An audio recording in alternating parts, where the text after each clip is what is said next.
Hey guys, this is Anon, and today I have some gameplay and want to chat a little bit about the T54E1, the American autoloading Tier 9 medium tank. A lot has been said about this new tank line already, including from me. And I think that overall people are pretty disappointed with it, and I can't necessarily say that I terribly disagree. Honestly, even when I was doing my initial reviews on the test server, I thought it would be a little bit more competitive as a line overall than it turned out being, but there were some quirks in there, like the armor profile in the T57, and just how bad the DPMs ended up being because of the lack of gun rammers and stuff like that. So, sometimes that stuff just catches you by surprise, but I will say that of the line, this Tier 9 is actually, I think, one of the best. It does still really lack a good DPM. Once it's maxed out versus the patent, I mean, it's about 700 DPM lower, still making it worst in class. But the burst damage, I feel like, is much more effective with this tank because it does have nice mobility. The weak spots in the turret are a little bit more predictable and a little bit more defendable than the T57 Heavy, just because of the way it's designed. And even though this tank isn't necessarily a burner as far as a medium is concerned, it still does really move around well and has the great both hull and turret traverses that this new line has. So I just feel like it's a little bit easier to minimize the weaknesses versus some of the other tanks and be able to keep it a little bit more protected during those long clip reloads. So I wanted to get some gameplay in here. It is still a tank, pretty much all these autoloaders with the long clip reloads are very slow play tanks. They're not generally frontline. Here on this map, I like to roll up to this spot just because I'm really pretty protected, except for directly behind me if a tank pushes through. So if a tank pushes through kind of behind it and I can't deal with it, you're going to have to run away a little bit. But otherwise, you can be really kind of defensive in this spot. I'm basically protecting stuff from swinging around on our flank. Also, if any tank starts to get too aggressive, like this Tiger 2 is about to do, I can really start to shut them down and keep them from pushing in too far on my team. So it can be a really kind of defensive and aggressive position at the same time.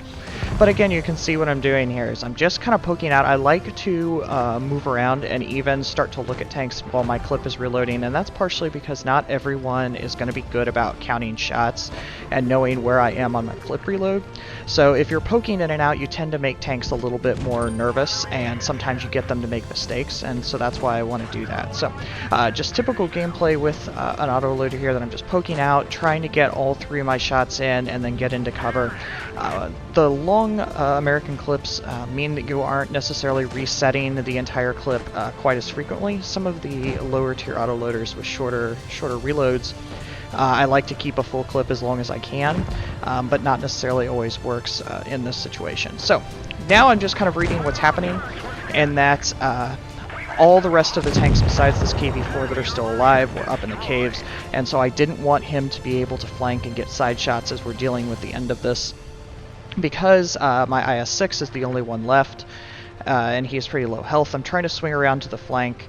I make a little bit of a mistake here, actually, and then I'm cutting across in the open on this STA-1, and he does a good job getting a couple shots into me. I should have played it a little bit more careful and gone on the other side of the ridgeline that's to my right, but luckily that's a pretty low alpha tank, so I don't lose too much, and I'm in pretty good position here. So this is also when clip reload and shell management becomes important.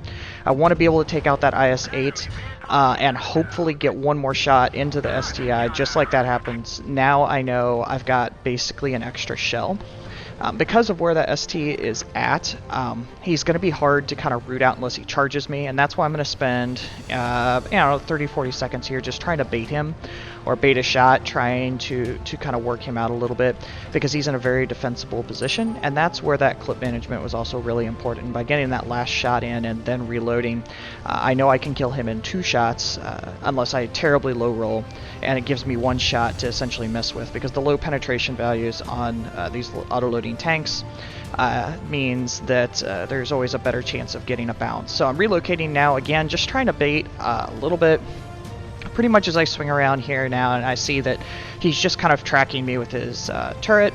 I decide to go ahead and go in. I'll take the one shot and kind of trade so that I can run in, and I know I should be able to unload all 3 of my shells in the clip before he gets a shot off, and luckily I only need the 2 instead of firing 1. So a lot of that is just, again, management with these tanks.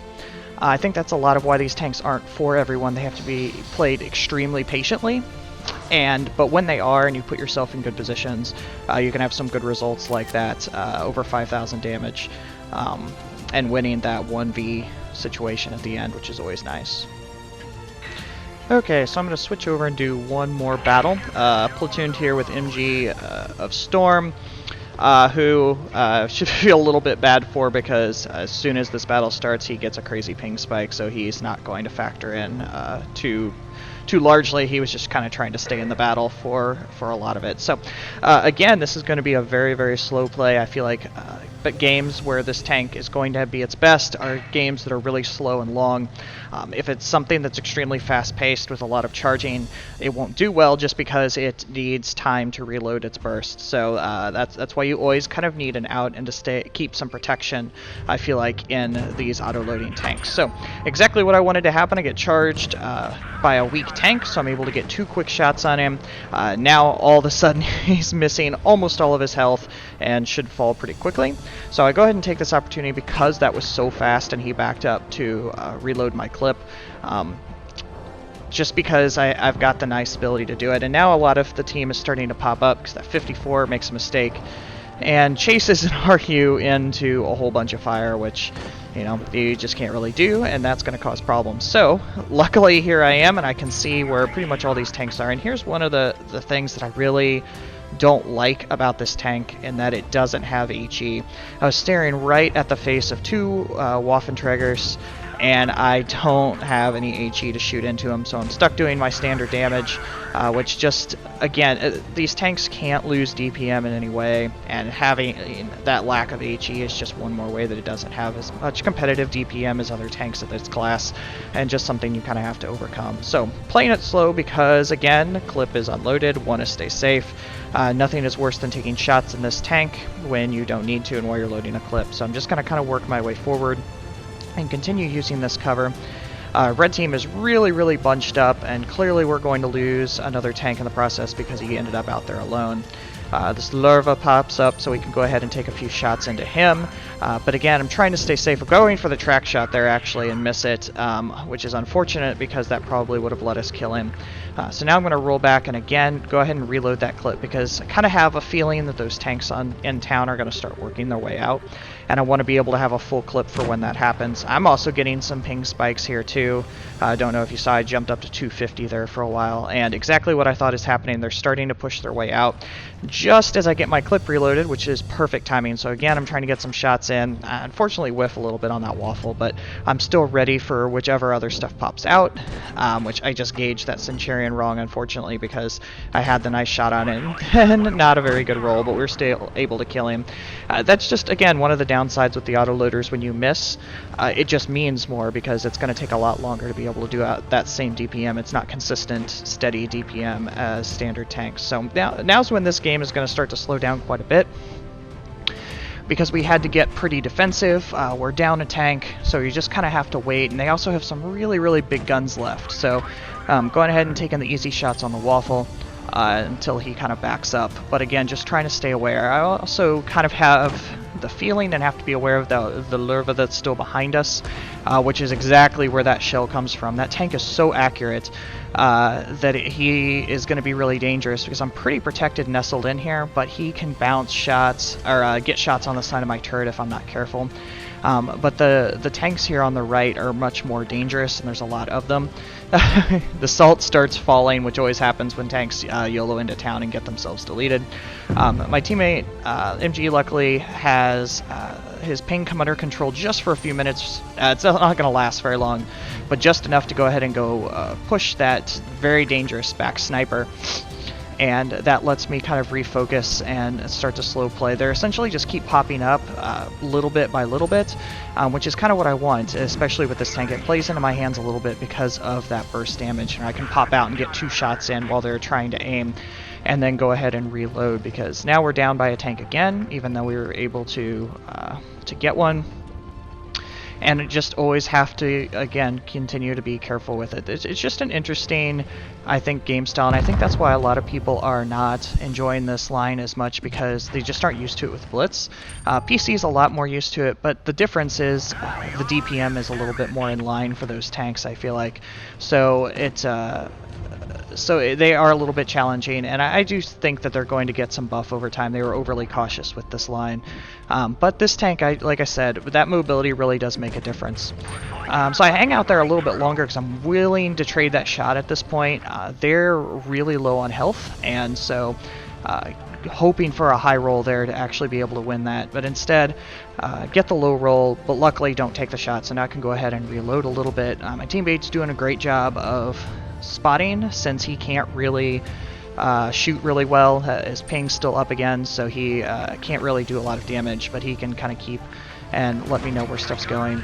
The Leo does a really good job of sneaking a shot in there. The one bad thing about the spot I'm in is I don't have a bush, so my cover is a little bit more limited, but as soon as that IS-8 pops up and turns his turret, I know that I can use that great burst damage to go ahead and finish him off, and go ahead and wait, because my teammate's kind of baiting people out.